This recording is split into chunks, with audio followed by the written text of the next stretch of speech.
நான் இப்ப திட்டினதுக்கு என் மேல கண்டிப்பா உனக்கு கோவம் வந்திருக்கும். கோவத்துல எதையும் நீ மிக்ஸ் பண்ணாமல கொண்டு வந்து கொடுத்திருப்ப. இல்லடி, நீ கண்டிப்பா எதையோ கலந்திருக்க. சத்தியமா நீங்க நினைக்கிற மாதிரி நான் எதையும் கலக்கலம்மா, என்ன நம்புங்க.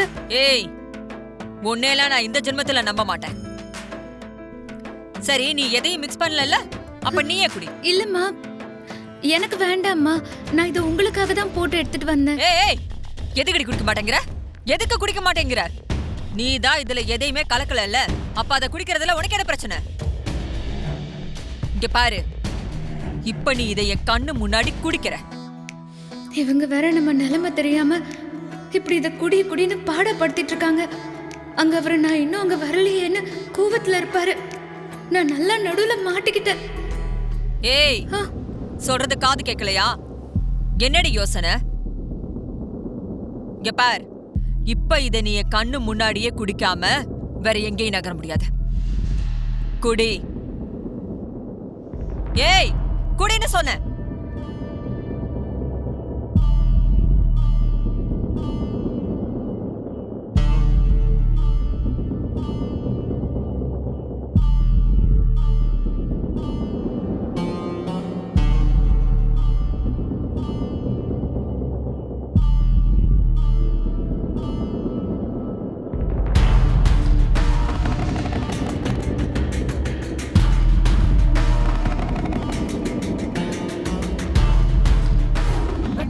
சரி, ஒரு நிமிஷம், நான் கூப்பிடுறேன். திரு, அத்தை, நீங்க எப்படி வந்தீங்க? எப்படி வந்தேனா? இல்ல அத்தை, எப்ப வந்தீங்கன்னு கேட்க வந்தேன்.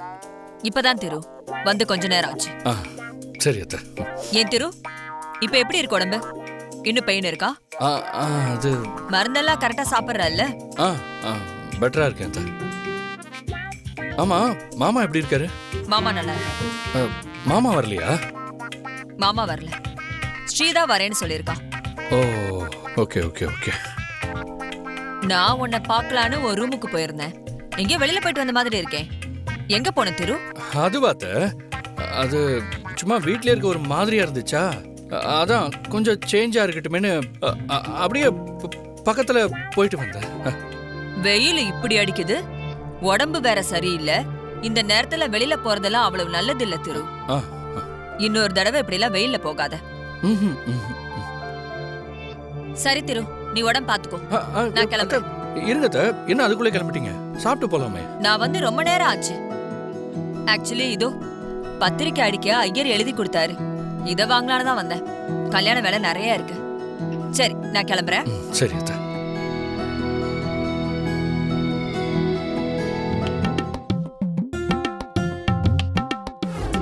கல்யாணம் ஆகி என் கூட கார்ல வந்தப்ப திடீர்னு காணாம போனேன். அன்னில இருந்து இப்ப வரைக்கும் உன்னை தேடிக்கிட்டே இருக்கேன். போலீஸ் ஸ்டேஷன் வரைக்கும் போயிட்டு வந்திருக்கேன். அங்கெல்லாம் எதுக்குங்க போனீங்க? எனக்கு வேண்டுதல். கேக்குற கேள்விய பாரு. உனக்கு ஒண்ணும் ஆயிடக்கூடாதுன்னு பதட்டத்திலையும் பயத்திலையும் தான் அங்க போனேன். ஆனா நீ எதை பத்தியும் கவலைப்படாம எங்கேயோ போற மாதிரி போய் எனக்கே தெரியாம என் வீட்லயே தங்கியிருக்க. நீ நினைச்சிருந்தா என் கண்ணுல எத்தனையோ தடவை பட்டிருக்கலாம். ஆனா வேணும்னே மறைஞ்சு என்னை ஏமாத்திருக்க. உண்மையா இல்லையா? உண்மைதான் உண்மைதான் உண்மைதான். நீங்க சொல்றதெல்லாம் உண்மைதான். நான் இல்லைன்னு சொல்லல. ஆனா நான் உங்களை ஏமாத்தணும்னு சத்தியமா நினைக்கல. நிஜமா உங்களை காப்பாத்தணும் தான் நினைச்சேன். எனக்கு யாரையும் ஏமாத்தவும் தெரியாதுங்க. உண்மையிலேயே உங்க கண்ணிலேயே படாம இந்த வீட்டை விட்டு போயிடணும்னு தான் நான் நினைச்சேன். நான் நிஜமாவே சொல்றேன். முத தடவை தப்பிச்சு போகணும்னு நினைச்சப்போ தாத்தா நெஞ்சு வலியில முடியாம படுத்துட்டாரு. அடுத்த தடவை போகும்போது இன்னொரு தடங்கல். அடுத்த தடவை போலான்னு நினைச்சப்பதான் என் மேல திருட்டு பழி விழுந்ததால இந்த வீட்டை விட்டு நான் எங்கேயும் போக கூடாதுன்னு திவ்யா அக்கா சொல்லிட்டாங்க. போயிருக்கணும். போயிருப்பேன்னு சொல்லக்கூடாது, போயிருக்கணும். ஏன் போல? உங்களுக்காக தான் போகல. உங்களோட உயிருக்கு ஆபத்து, 18 நாள் பூஜை செஞ்சாதான் உங்களை காப்பாத்த முடியும்னு சொன்னதுனாலதான் நான் இங்கேயே இருக்கேன். இல்லன்னா என்னைக்கும் நான் போயிருப்பேன். ஓ, இப்ப பூஜை ஒரு சாக்கா? சாக்கெல்லாம் இல்லங்க. சத்தியமா அதுதான் உண்மை. பூஜை மட்டும் இல்லைன்னா நான் நிஜமாவே போயிருப்பேன். எனக்கு உதவி செஞ்சு என்ன பெரிய கஷ்டத்துல இருந்து காப்பாத்தினவரு நீங்க. என்ன என்ன பாக்குற? எங்க போறது எங்க தங்குறதுன்னு யோசிக்கிற? அதுக்கு எல்லா ஏற்பாடையும் நான் பண்ணிட்டேன். நான் உனக்கு ஒரு அட்ரஸ் தரேன். நீ உடனே கிளம்பி அங்க போ. அவங்க உன்னை பார்த்துப்பாங்க. உனக்கு வேண்டிய எல்லாம் அவங்க செஞ்சு தருவாங்க. நான் அவங்கள்ட்ட பேசிட்டேன். இல்லங்க, இந்த பூஜையெல்லாம் நான் பாத்துக்கிறேன். நீ கிளம்பு. அந்த பூஜையை செய்யலன்னா உங்க உயிருக்கு ஆபத்துன்னு தெரிஞ்சதுக்கு அப்புறமும் நான் எப்படிங்க போக முடியும்? என் உயிரை எப்படி காப்பாத்திக்கணும்னு எனக்கு தெரியும். நீ இது வரைக்கும் எனக்காக செஞ்ச எல்லாத்துக்கும் ஒரு பெரிய தேங்க்ஸ்.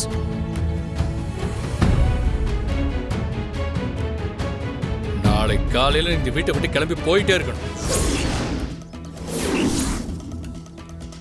இல்லங்க, தயவு செஞ்சு நான் சொல்றத கேளுங்க.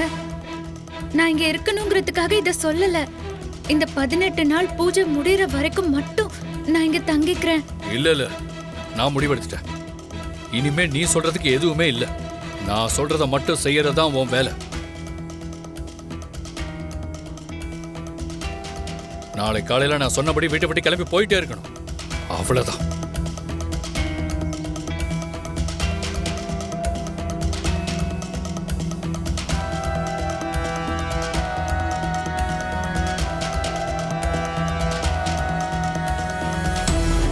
நான் தான் வெயில்ல நின்ன.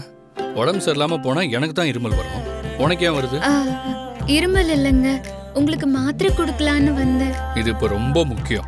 ஆமாங்க, இது ரொம்ப முக்கியம்தான். இத சாப்பிடலன்னா உங்க உடம்பு சரியாகாது. எரிச்சலை கிளப்பாத. நான் மாத்திரையை போட்டுக்கிறேன். நீ கிளம்பு. இல்லங்க, நீங்க மாத்திரையை போட்டுக்கோங்க, நான் போயிடுறேன். அதான் சொல்றேன்ல, கிளம்பு. இல்லங்க, நீங்க கோவத்துல மாத்திரை சாப்பிடாம இருந்தீங்கன்னா. நான் என்ன சின்ன பையனா? இல்ல யாராவது எனக்கு ஊட்டி விட்டுமா? அதெல்லாம் நானே சாப்பிட்டுப்பேன். நீ கிளம்பு. அது இல்லங்க, திவ்யா அக்கா தான் என்ன திவ்யா அக்கா தான் சொன்னாங்க. என்ன சொன்னா? அவரு நான் மாத்திரையை சாப்பிட்டுக்கிறேன், நீ போன்னு சொல்வாரு.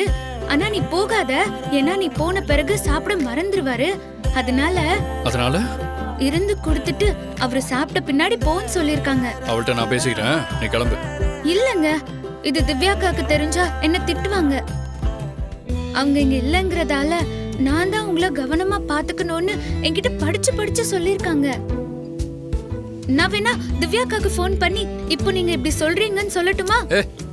இப்ப எதுக்கு நீ இதெல்லாம் அவகிட்ட சொல்ற? அவங்க தாங்க சொல்ல சொன்னாங்க. இப்ப என்ன, உனக்கு நான் அந்த மாத்திரையை சாப்பிடணும், அதை நீ பார்க்கணும். அப்படி சாப்பிடலன்னா நீ திவ்யா கிட்ட சொல்லுவ, அதானே?